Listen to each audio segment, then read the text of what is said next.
Good day, everyone. I'm Dr. Tolosa, and today we're going to talk about substance use and abuse. At the end of this session, you, as the learner, are expected to know the definition of substance use and abuse, understand the legal basis of drug use definitions and penalties, describe the typical profile of a drug user, know some useful statistics of drug use in the Philippines, identify the common drugs of abuse and their effects, describe some treatment modalities for drug abuse, and denote the preventive strategies against drug abuse that are being employed in the Philippines. Substance use refers to the use of drugs or alcohol and includes substances such as cigarettes, illegal drugs, prescription drugs, inhalants, and solvents.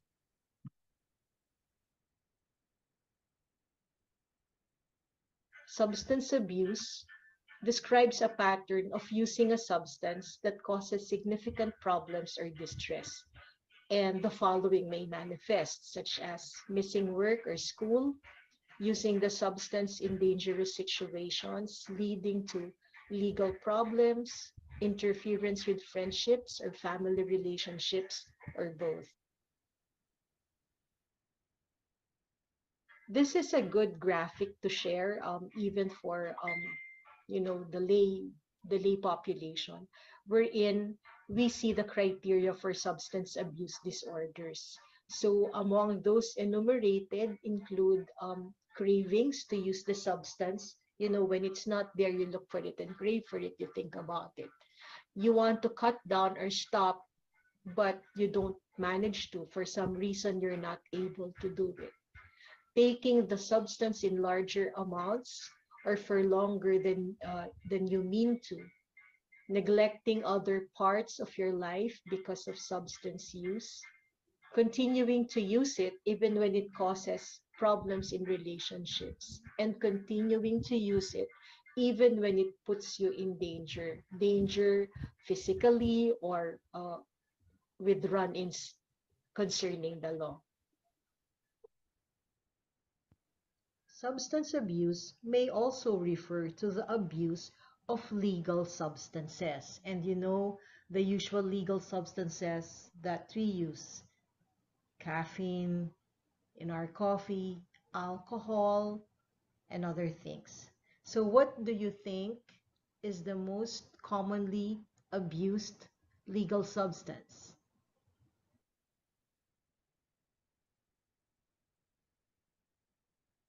According to data from the Addiction Center, which is a website in the United States, alcohol is the most commonly abused substance in the United States. When I tried to look for data, similar data pertaining to the Philippines, what I got was the report of the usual drug abuser in the country. So, for purposes of asking this question, our answer will be alcohol. To put ourselves in context regarding the medical aspect of the condition, ICD-10data.com presents the codes for this part of the problem. So ICD-10F01 to F99 includes all mental, behavioral, and neurodevelopmental disorders. But the section F10 to F19 covers those that are due to psychoactive substance use. And then we have codes from F10 to F19. You see alcohol, opioid, cannabis, sedative. So ICD-10 addresses them according to the causative agent. And then within those, you have subcategories or subtitles. These are the approximate synonyms given: abuse of antidepressant drug, antidepressant abuse, drug abuse, could be continuous, episodic, could be categorized as intravenous or mild use, and other things. So it would not be uncommon to see substance abuse or substance use disorder being used interchangeably, but the context or the understanding is there.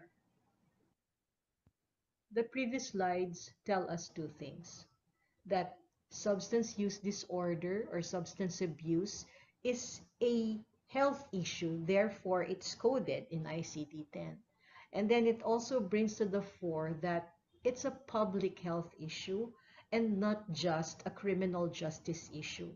These may be two parts of that coin or two sides of that coin, but definitely the health side of it or the medical side of it cannot be ignored. It cannot be dealt with as just a criminal issue, which is sometimes the topic of many debates and discussions in this country and in many places.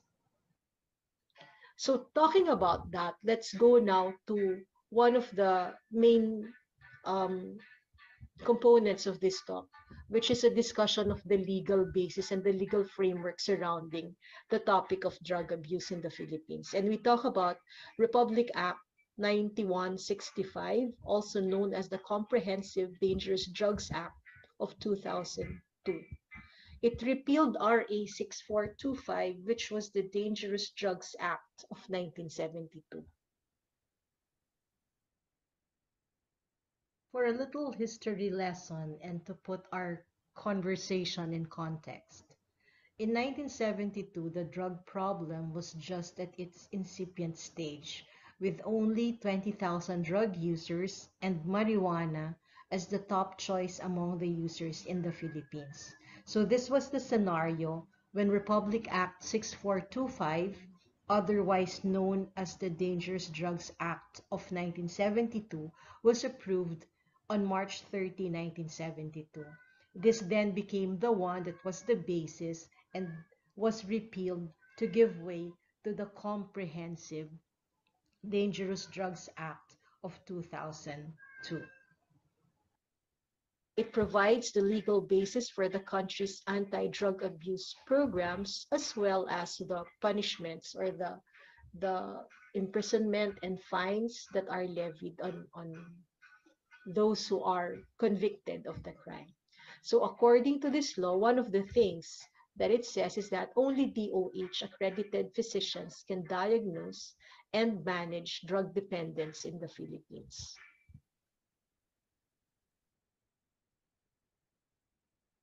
Among the many sections in this Republic Act, we will concentrate on a few that will have bearing on our careers as doctors and also as Filipinos, living in the country. Section 11 talks about possession. And possession, under possession, you find this. If a person has 10 grams or more of opium, morphine, heroin, cocaine, or cocaine hydrochloride, or 10 grams or more of the following: ecstasy, LSD, TMA, GHB, or TMA, then they could be charged with possession. The similar charge can be carried or levied on a person who has on his person or on his property 50 grams or more of methamphetamine hydrochloride or shabu, 10 grams or more of marijuana resin or marijuana resin oil, and 500 grams or more of marijuana. It is punishable by life imprisonment.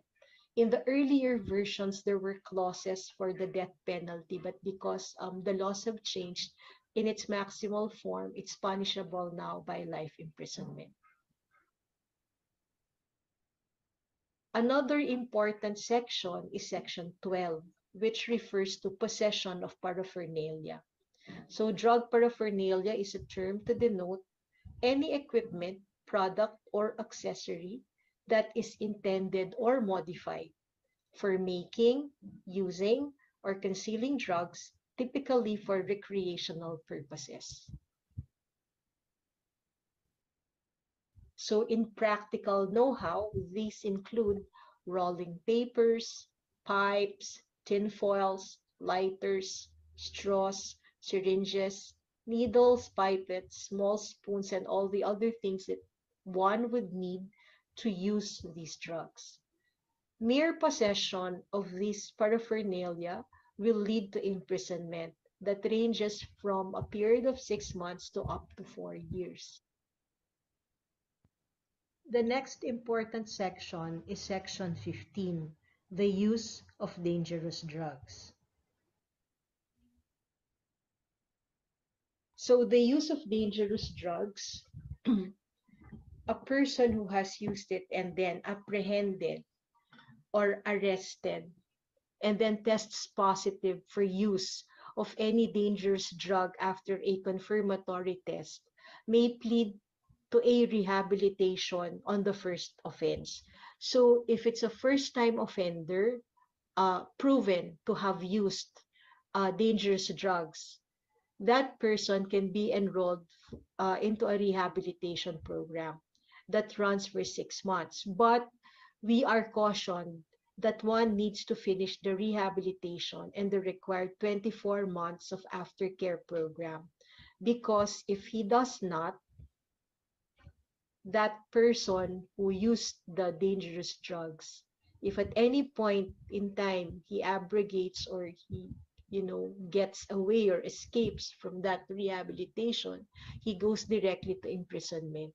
So the term is 6 years and 1 day up to 12 years. And it also comes with a fine of 50,000 pesos, anywhere from 50,000 pesos to 200,000 pesos. So the previous slide refers to Section 15, the use of dangerous drugs. Section 18 talks about unnecessary prescription. After this, you will see something that goes like unlawful prescription, and here we look at the differences.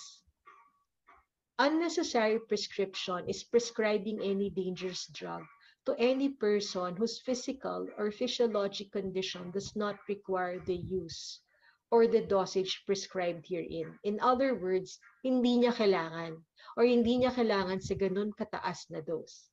So the punishments are either imprisonment or fine or both, no? So imprisonment of 12 years and 1 day up to 20 years. A fine of 100,000 pesos to 500,000 pesos. And worst of all is a revocation of the license to practice. Section 19 talks about unlawful prescription. And what is the difference? This is levied upon a person who, unless authorized by law, shall make or issue a prescription or any other writing purporting to be a prescription for any dangerous drugs. So kumbaga parang fake reseta. Fake reseta or sinulat lang sa isang papel, isusulat niya na gano'n na parang gamot siya na hindi naman siya authorized, meaning hindi siya doktor, no? So the penalty is life imprisonment and the fine is 500,000 pesos to 10 million pesos. So we've covered some of the important sections of RA 9165, and now let's shift our attention and visit the website of the Dangerous Drugs Board.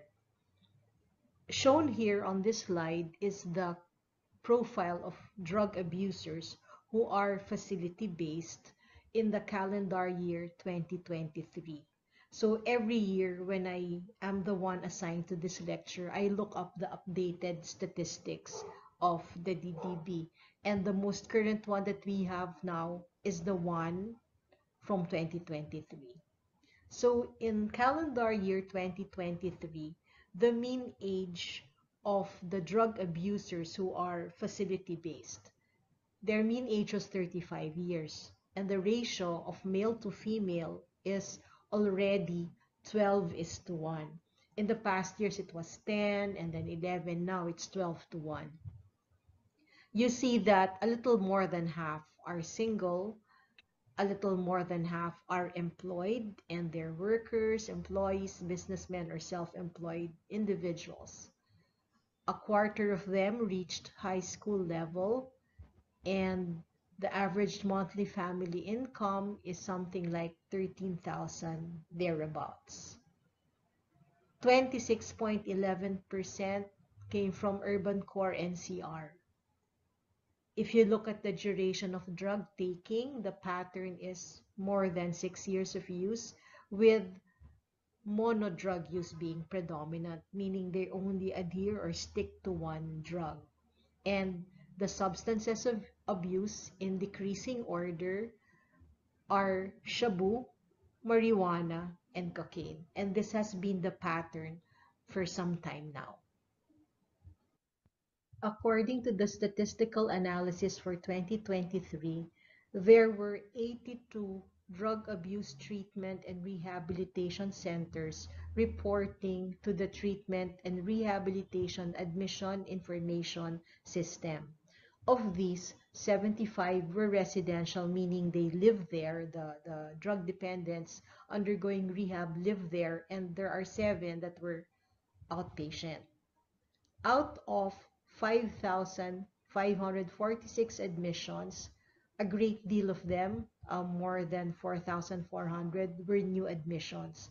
There were 85 who were readmissions, and 1,036 individuals were treated as outpatient. So compared with the previous year's cases, the DDB noted a 43.49% increase in admissions. The record showed that the youngest person admitted was 12 years old, the oldest was 68, and among the people in this group, the age at first use was most commonly 15 to 19 years of age, and around 20% of the group used drugs weekly. Then they also report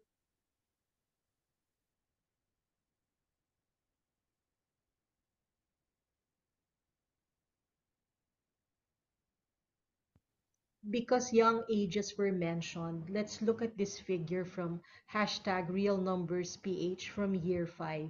And here we are given estimates from July 1, 2016 to February 28, 2022, about the numbers of children involved in illegal drug activities who were rescued during anti-drug operations. And you see the many roles they play: pusher, cultivator, visitor of a drug den maintainer, drug den employee, clan lab employee, user, runner, possessor. And you see by far the greatest numbers are found in the roles of pusher, possessor, and user.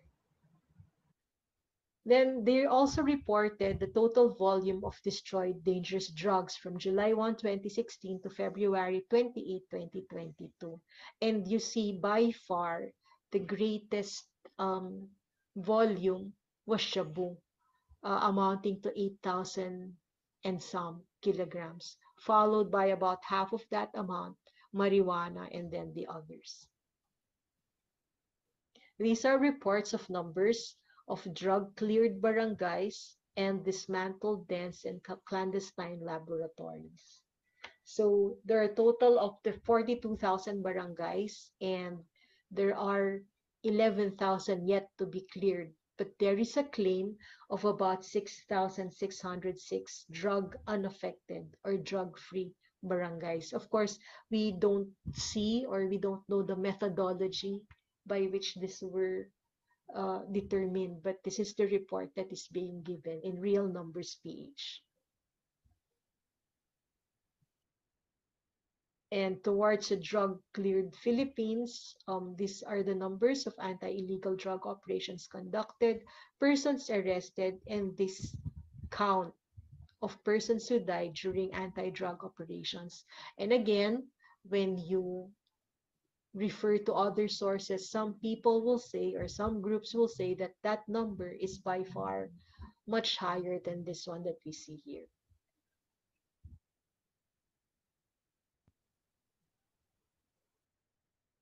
On searching for current statistics on drug use in the Philippines, there were none that were available after the pandemic. So there were some reports that showed up until 2016, 2019. But while we do not have the actual numbers, it would be accurate to say that the trends have been increasing across the timeline.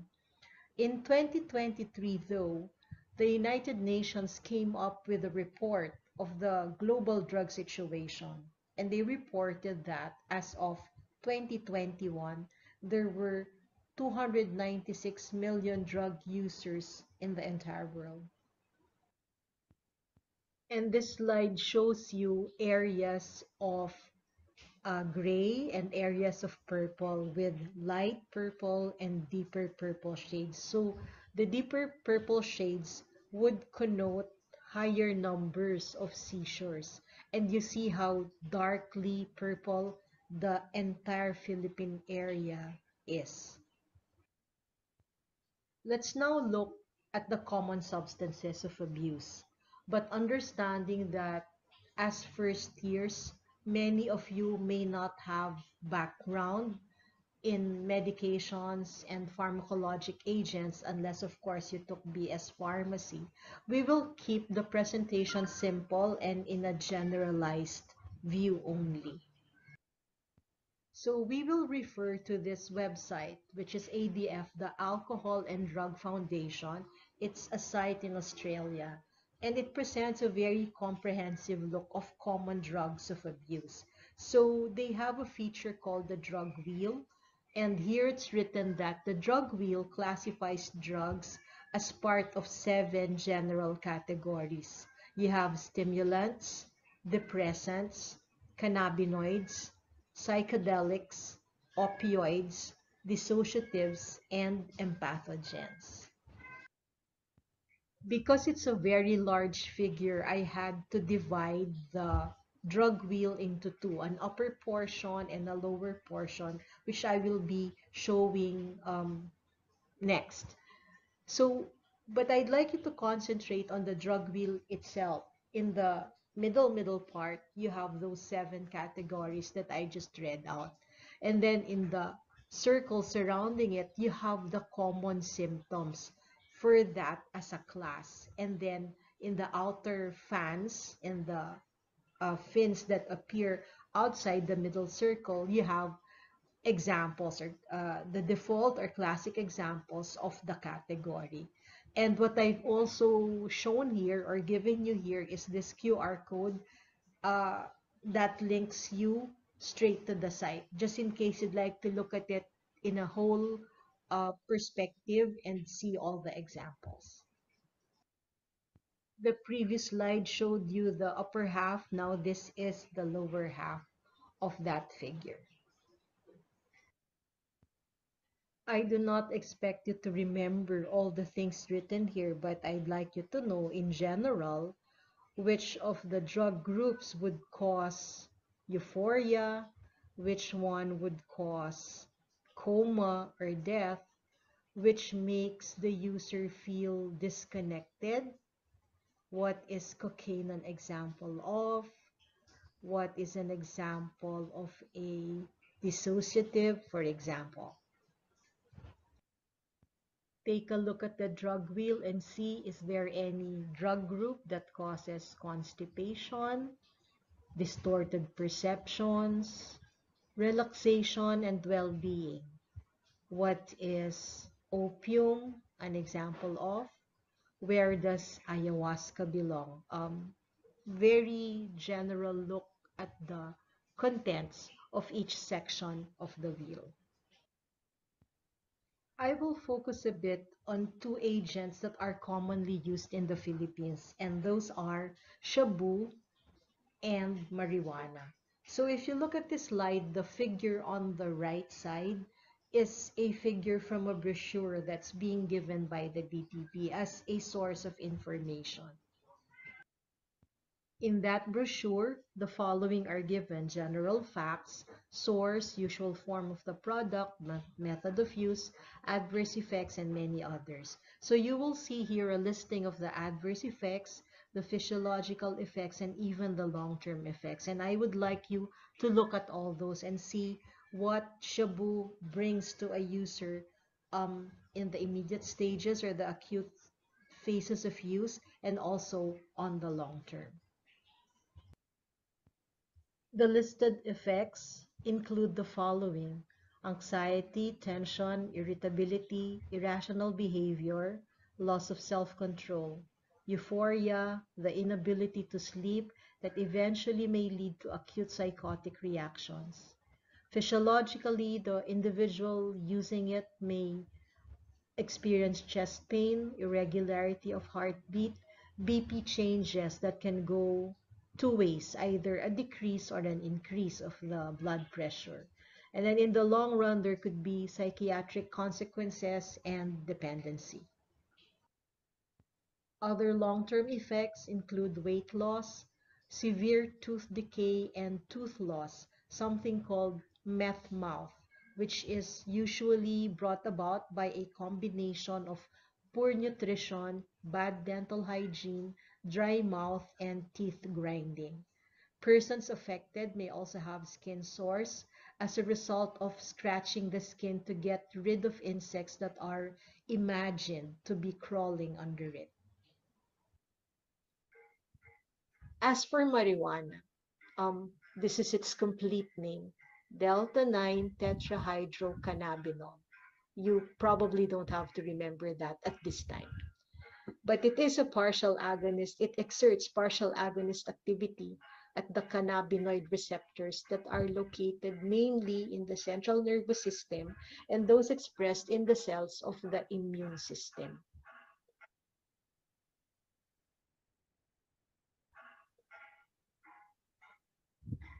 Reported uses in the literature include the reduction of nausea and vomiting during chemotherapy, the improvement of appetite in people with HIV/AIDS, and the treatment of chronic pain and muscle spasms.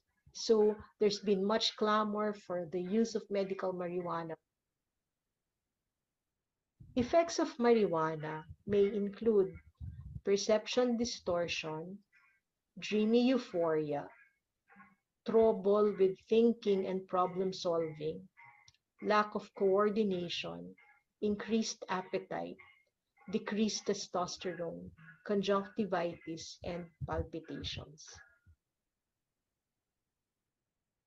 At this point, let's leave the substances and move on to the more positive aspects of the problem. And this involves treatment and rehabilitation. So we have many treatment options or approaches available. And while there are parts of the treatments that are medical in nature, I have decided to go more into the holistic perspective than just dishing out the agents that are commonly used for specific addictions.